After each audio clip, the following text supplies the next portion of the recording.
Hello, everyone. This project is going to focus on behaviorally driven health issues within the Black men who have sex with men population, with a particular focus on HIV and HIV prevention via PrEP. Alright, so HIV is a virus that attacks the body's immune system, making the person infected susceptible to other infections and illnesses, which can be deadly once it develops into AIDS. It is spread through semen and blood, which is why men who have sex with men are disproportionately affected by the disease. HIV disproportionately affects men who have sex with men already, and yet Black men who have sex with men are at the greatest risk of contracting HIV. Prevention is key to decreasing transmission rates, so this project will focus on PrEP uptake as a form of prevention. When looking at social determinants of health for the Black men who have sex with men population, there are major disparities. These individuals face high risk of suicide and homelessness, which leads to food insecurity, often stemming from a non-existent support system. They also face discrimination in many forms and higher rates of drug and alcohol use. Throughout my research for this project, I found that stigma is one of the largest barriers this population faces when looking to change their health behaviors. Because of this stigma, individuals feel uncomfortable talking about their sexual health, even with medical professionals. This causes individuals who are highly susceptible for HIV to continue partaking in risky health behaviors like unprotected sex. When designing an intervention, health professionals should be mindful of stigmas and target a wider audience with their message. In their study, Rogers et al. 2019 found that Black men who have sex with men reported feeling targeted by PrEP ads and felt that they further added to the stigma surrounding man-on-man sexual relationships. When looking at the frequency of sexual intercourse itself, men who have sex with men on average have more sex partners in their lifetime than their heterosexual counterparts. When the behavior becomes more frequent, such as sexual intercourse, prevention such as condom usage becomes more difficult for people to adhere to. And another example of this is the difficulty going to the gym every day versus getting a flu shot once a year. Alright, so next we'll move on to the health behavior theories that help us understand the high-risk behavior within this population. So first, we're going to look at the social cognitive theory. Researchers have found that social media marketing could be very useful for reaching specific audiences and could help increase knowledge by spreading factual information about PrEP. When looking at outcome expectations, the popularity of video sharing websites such as YouTube can help increase observability for other people who are on PrEP. Individuals seeing other people in the same population as themselves engaging in healthy behavior could prove beneficial and lead to higher rates of PrEP uptake. One major drawback, the authors note, about social media marketing is the lack of ability to prevent the spread of misinformation. Researchers have also found that, contradictory to prior research, common influences on self-efficacy such as age, substance use, and insurance status had no statistical significance to PrEP uptake. Behavioral capacity was also influenced by the stigma surrounding PrEP. Stigma creates a barrier preventing individuals from discussing their sexual health with health providers. Researchers also found that condom usage was related to PrEP uptake and that individuals were motivated by condomless sex to start PrEP. Alright, next we'll look at the interventions. In one study, researchers examined the knowledge construct of the social cognitive theory by conducting focus groups and examining participants' knowledge and opinions on PrEP. When looking at the behavioral capacity construct, this study identified stigma as a major barrier when seeking PrEP. Participants felt stigmatized by race and sexual orientation.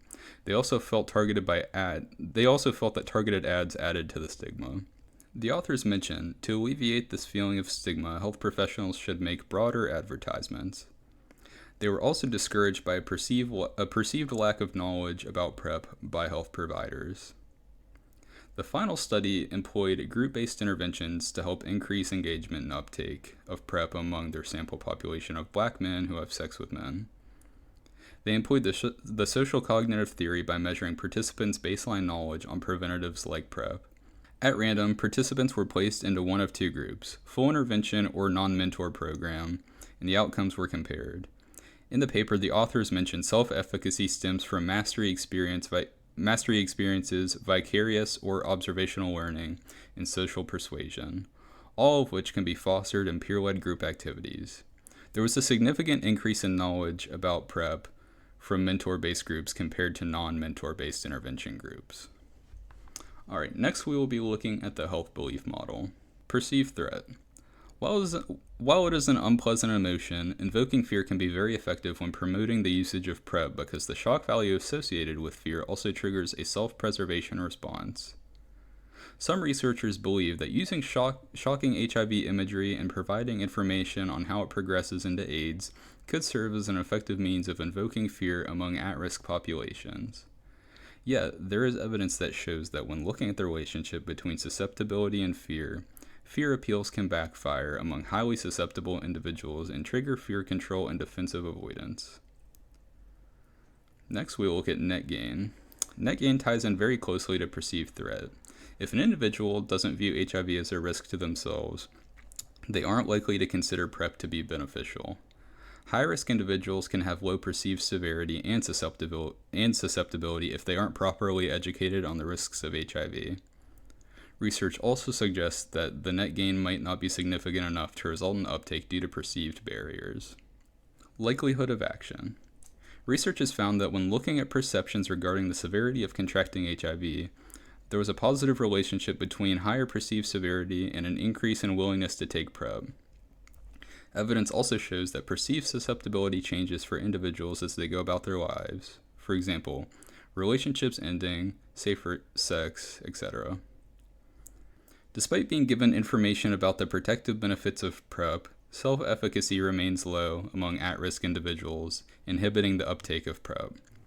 Other barriers, such as a lack of insurance coverage, also reduce self-efficacy and inhibit uptake. Perceived threat when looking at interventions must occur for individuals to take preventative action. One intervention I looked at aimed to increase perceived threat among younger audiences about HIV and PrEP by creating an educational motion comic. They found that after reviewing the motion comic, participants displayed better knowledge of HIV and STDs and prevention methods. This study was quite significant in that it proved motion comics could be effective in promoting sexual health education among younger audiences, as it is better at capturing their attention. Increasing perceived net gain is something future researchers should also focus on. Despite intervention efforts to increase perceived risk, the benefits of PrEP often don't outweigh the cons that individuals fear they may face in the form of stigma. Whether it be unsupportive family members or friends, that is a serious issue that must be tackled to increase PrEP uptake in the future. Alright, next looking at likelihood of action. In an intervention aimed to increase perceived risk, researchers found that stigma was a major influence in people's perceptions of HIV. Many people continue to feel shame discussing their sexual health behaviors even in a healthcare setting. This contributes to low rates of PrEP usage in populations like black men who have sex with men. Like previous studies discussed in this presentation, researchers concluded that stigma is one of the greatest barriers individuals can face when considering a behavioral change. Even with proper education, it can continue to inhibit PrEP uptake. Alright, next we'll look at my proposed intervention for this issue. My proposed intervention is a psychology-based intervention app aimed to increase PrEP uptake and reduce perceived stigma felt by participants using the app. Throughout this project, stigma has been identified as one of the largest inhibitors preventing people from starting PrEP. In line with research, this app should be inclusive to everyone and not just our target population, and should be marketed to a wide audience to reduce stigma felt by individuals using the app. The reasoning for this is because that in their paper, Rogers et al. 2019 found that black men who have sex with men felt stigmatized by HIV prevention ads that targeted them. This intervention will employ constructs from the two behavioral theories discussed earlier in this presentation, the social cognitive theory and the health belief model. Alright, looking at knowledge. This app will include informational modules meant to educate the user about HIV and how PrEP can be utilized to prevent contracting the disease.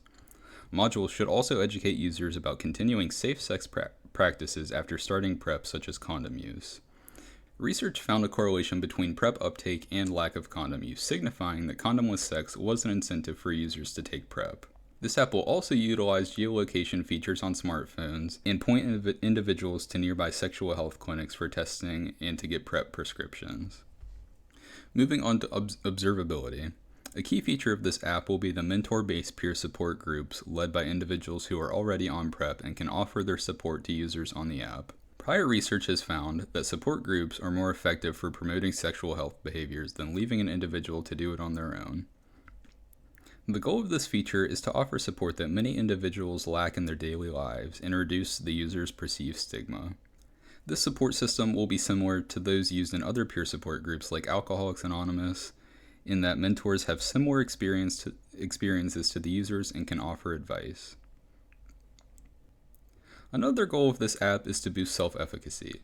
The peer support group will be helpful in doing this because prior research has shown that observability and social persuasion from peer-led activities have been effective in boosting self-efficacy. Next, we will look at the perceived threat construct of the health belief model and its use in this intervention. While we do not want to induce fear because of possible fear control and defensive avoidance, as suggested by Ang et al. 2019, we do want to raise caution among high-risk individuals about their susceptibility to HIV. The informational models should be designed to induce caution, but not paint HIV to be a death sentence, because that would be false and would only contribute to the stigma surrounding the disease. When looking at likelihood of action, prior research has shown that despite being aware of the risks, stigma can still have a negative effect on an individual's likelihood of starting PrEP. With the support system of peer groups, availability of sexual health clinics, and the factual information by trusted healthcare organizations in place, this intervention should increase the likelihood of action of its users by boosting their self-efficacy. Alright, and now we will look at some of the ethical concerns that could occur through this intervention. So, confidentiality. Peer group leaders aren't certified healthcare professionals and could release personal information about an individual, potentially outing them to people in their lives. This could cause great harm for people who live in environments that aren't supportive of their sexual identities. Next, we have anonymity. It would be difficult to remain anonymous on this app and still get the benefits due to the peer support group structure. Our last health concern is age. If a high-risk individual is under the age of 18, they aren't able to access important preventatives like PrEP without parental consent. Despite the risk, it would still be unethical to put them in peer support groups with adults and would be illegal to prescribe PrEP without parental consent. If the individual comes from an unsupportive household, they may be put in an impossible situation in terms of seeking HIV prevention.